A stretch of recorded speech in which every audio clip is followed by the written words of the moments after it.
I'll go that you're looking at an entire lineup with poor contact Yep. quality. They just have a tendency, and they're also because of their base to base skills, and the general lack of base running ability.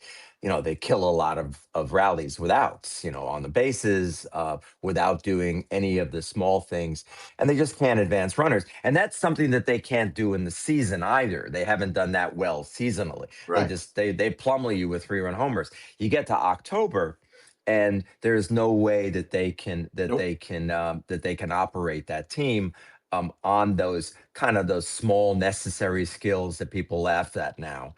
That seem to matter to win World Series, and all that anybody cares about is this one crazy stat that I keep hearing every year. Oh, the team who hits the most home runs wins it, and Yeah. it's because they have hit the most home runs. It isn't easy to do. The No. teams that are lucky enough to be that great and have a great World Series or a great playoffs with home runs, those are the ones, of course, they're going to win because they've It's found a way to win. the team that's They've hot found a wins. way. The Yeah. Yankees believe Well, that the playoffs are a crapshoot. And it's a crapshoot because the Yankees' entire lineup is a crapshoot because it's a crapshoot whether they're going to hit. Everybody talks about, there's a lot of people, not everybody, a lot of people talk about run differentials being an evaluator of how good your team is. That's not yeah. true.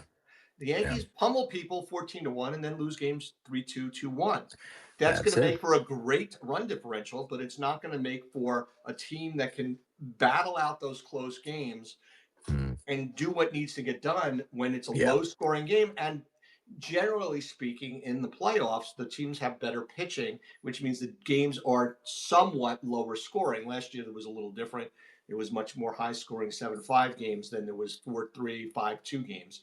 But it's just a bad lineup. Well, it's we've been saying it for years. The Yankees possess many traits that are structurally at odds with how October baseball is won. Perfect. Bottom That's a line. great. That's the best sentence you've said in as long as I've known you. Yeah. Thank you. You're And welcome. but I think that that's just how it is. And the teams that have done well, I think if we look back at a lot of great teams of the past, they were able to do this. And I'm not saying long past. I mean, teams like the Red Sox in 18, and then I remember a great The team that Astro, the nobody talks Astros team, about. the Astros went from the team that struck out the most to the team that struck out near the least, and then they went when they did that, they went on their They run. won a Now, World granted, Series. there's some cheating. Don't taking the cheating out of the equation. You still have to hit the ball to Yeah, score runs, even if you yeah. know what's coming. You got to do that. But the team that I keep thinking of, and this team was hard to play, and they were not boring. The 2015 Kansas City Royals. Just ask the Mets Yeah, about that team and how hard they were to beat.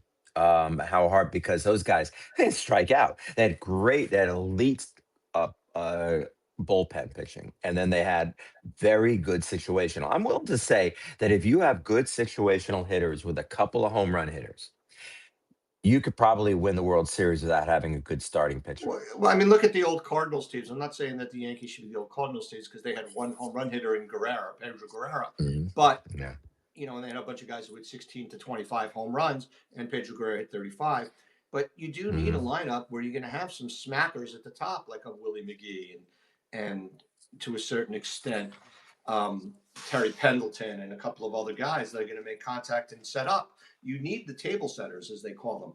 And, watching the Yankees and listening to the announcers year after year, they talk about, well, the analytics this, the analytics that, but when the analytics aren't in favor, they say, well, we use the eye test. And you know what? Oh. We all saw with the eye test last year that Grisham was bad in the outfield. We all saw that his at bats were bad the whole from mid August to the end of the year. We all Mm, saw the eye test that Bolby was not doing what he was supposed to do. If you want to say he was injured, fine, but he wasn't doing what he needed to be doing. We all can see that McMahon is not going to make contact, even if he listens to Kramer and moves closer to home plate. He's not going to make contact. He's just not a guy that makes contact. Doesn't mhm. matter where he stands. It's an interesting thing, and they're just not. They're not built to win, and